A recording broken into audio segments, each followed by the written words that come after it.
नमस्कार मैत्रिणींनो, माझ्या व्हिडिओमध्ये आपले स्वागत आहे. तर आज आपण बघणार आहोत 38 छाती साईजचा प्रिन्सेस कटचे ब्लाऊजची कटिंग बघणार आहोत.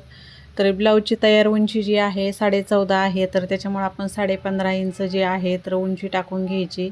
ह्या पेपरवरती बघा मी 15.5 वरती उंची टाकून घेतली आणि नंतर जे आहे 11 उंचीला अशी मी रेष आखून घेतली. शोल्डर जे आहे तर आपल्याला शोल्डर 5.5 इंच शोल्डर घ्यायची आहे.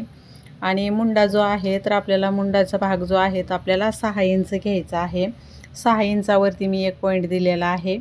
ह्या साईडनं पण मोजून बघायचं आहे की 5.5 बरोबर भरतं आहे का. त्याची सरळ रेष आखून घ्यायची आहे. त्याची सरळ रेष आखल्यानंतर आपल्याला छातीचं माप टाकायचं आहे. 38चा चौथा भाग घ्यायचा आहे 9.5 इंच आणि त्याच्यात मार्जिंगसाठी जे आहे तर मार्जिंगसाठी 2 इंच घ्यायचं. नेहमी ब्लाऊज कट करताना मार्जिंगला 2 इंचच घ्यायचं, कारण आपल्याकडून कमी जास्त होतं. गळारुंदी जी आहे तर 2.5 इंच गळारुंदी द्यायची बघा. आता हा बॅक साईडचा आपण गळा आखतोय त्याच्यामुळं हे करायचं आहे. आणि मागच्या गळ्याची जी उंची आहे तर 10.5 इंच घेतलेली आहे बघा.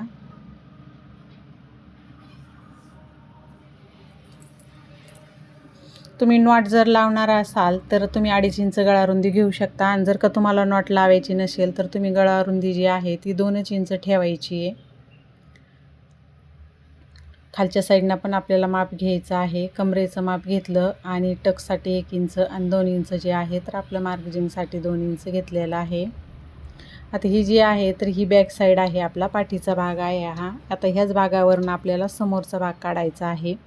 1.5 इंचावरती एक मार्किंग केलं आणि वरतून खाली जे आहे तर त्याचा मध्य काढला आणि मध्य पॉईंटपासून असा मुंड्याचा जो आकार आहे तर असा गोल शेपमध्ये असा आकार देऊन घेतला. हा आकार एकदम व्यवस्थित आकार द्यायचा. हा आकार जर चुकला तर जे आपल्या मुंड्यामध्ये मागच्या साईडला चुन्या चुन्या दिसतात ना तर त्याच्यामुळे दिसत आहे. आपला आकार जर काही व्यवस्थित नाही आला तर मग तशा चुन्या दिसत आहे. तर त्याच्यामुळे तो आकार जो आहे तर एकदम व्यवस्थित आकार आला पाहिजे.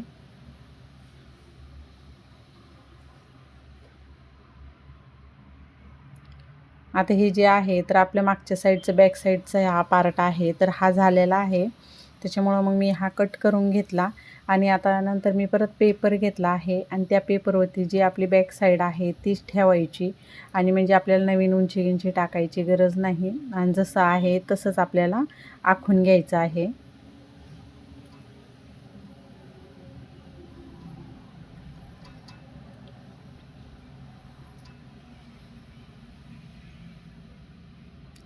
हे बघा, जसं आहे तसं आपण आखून घेतलेलं आहे. तर इथं काय करायचं आहे आपल्याला, परत आपल्याला इथं मुंड्याचं माप जे आहे ते टाकून घ्यायचं आहे 6 इंचावरती आणि परत त्याची सरळ रेष मारायची, कारण आपल्याला समोरच्या मुंड्याचा आकार द्यायचा आहे. त्याच्यामुळं आपल्याला इथं परत आपल्याला असा चौकोन आखून घ्यायचा आहे. गळारुंदी जी आहे 2.5 इंच दिलेली आहे मी गळारुंदी. आणि गळ्याची उंची जी आहे तर आपल्या गळ्यानुसार आपल्या आवडीनुसार त्याची तुम्ही गळा उंची जी आहे ते तुम्ही देऊ शकता. तर मी इथं जे आहे बघा तर 5.5 इंचावरती मी गळा उंची दिलेली आहे.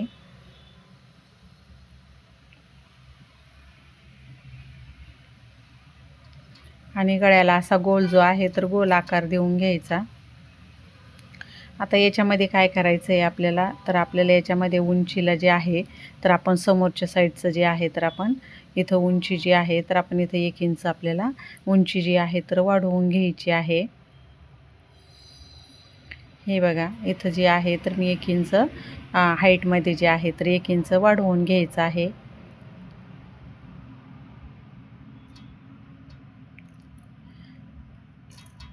आता आपल्याला इथं मुंड्याचा आकार जो आहे तो 1 इंचावरती द्यायचा आहे.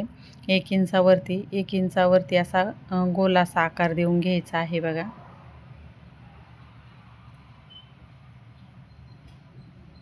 हे असा मुंड्याचा जो आकार आहे तर असा गोल शेप आला पाहिजे त्याचा, असा आकार देऊन घ्यायचा, किंवा तुम्ही फ्रेंच करून ना दिला तरी पण चालतोय.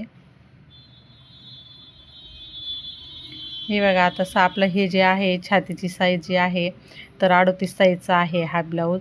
तर त्याच्यामुळं काय करायचं, छातीचा चौथा भाग 9.5 इंच आणि त्याच्यात 1.5 इंच आपल्याला प्लस करायचा आहे. म्हणजे 11 इंचावरती आपला जो आहे टक्स पॉईंट 11 इंचावरती येतोय. हे बघा वरच्या साईडनं जे आहे तर मी इथं 4.5 इंच घेतलं आणि खाली जे आहे तर मी 4 इंच घेतलेलं आहे. आणि याची अशी सरळ रेष येत नाही आहे, थोडीशी क्रॉसमध्ये रेष येते आहे.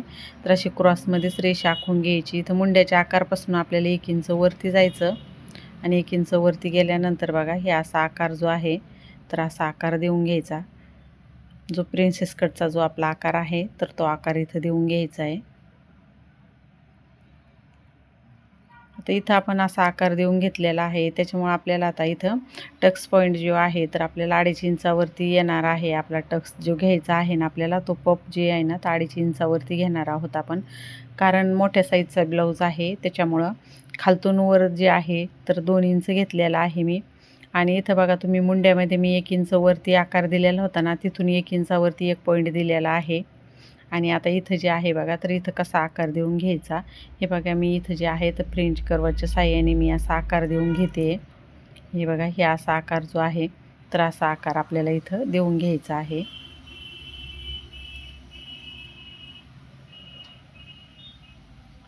किंवा तुम्ही असा हातानेही देऊ शकता.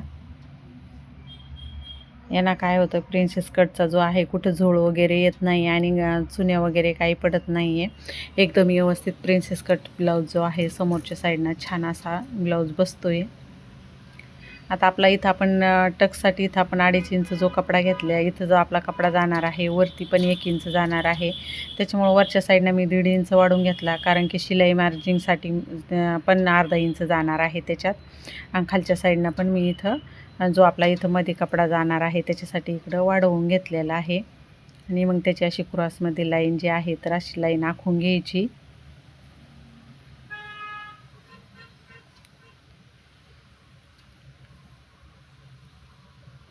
हे बघा आता हे जे मापे आहे तर ही समोरच्या साईडची जी मापे आहे तर ही मापे झालेली आहेत. तर त्याच्यामुळं समोर काय करायचं परत आपल्याला टक्स जो आहे तर मोजून घ्यायचा आणि दोन्ही टक्स बरोबर भरते का ती पण बघायचं आहे. जो पहिला भरला आहे त्याच मापामध्ये पण दुसरा भरला पाहिजे. तिथं असा पॉईंट देऊन घ्यायचा आहे एक. आणि तिथून जे आहे तर अशी क्रॉसमध्ये लाईन जी आहे तर क्रॉसमध्ये लाईन आपल्याला आखून घ्यायची आहे. आता वरच्या साईडचा पण आपल्याला जो हे टक्स आहे ते आपण इथं प्रिन्सेस कटचा जो आकार दिलेला आहे ते पण आपल्याला दोन्ही पण मोजून घ्यायचं. हे बघा आता हे जे आहे थोडंसं असा अर्धा इंच वरती जातो आहे तर वरती असा अर्धा इंचावरती पॉईंट देऊन घ्यायचा आणि तिथून खाली आपला मग मुंड्याचा आकार तयार होईल.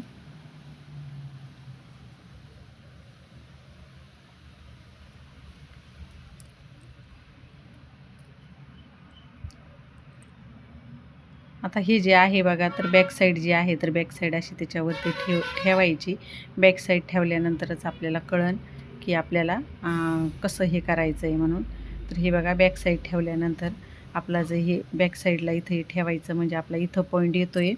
आपल्याला हा पॉईंट जे आहे तर असा क्रॉसमध्ये इथं जॉईंट करून घ्यायचा आहे.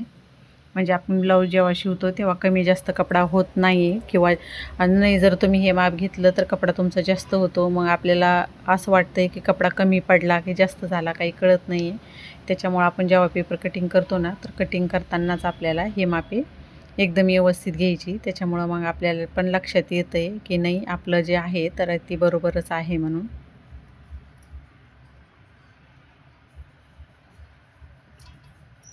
अगोदर पेपर कटिंग करून घेतली ना किंवा तुम्ही डायरेक्टही कपड्यावरती कट करू शकता. पण कपड्यावर कट केल्यापेक्षा अगोदर पेपर कटिंग करून घेतली ना एकदम व्यवस्थित मापे निघतात.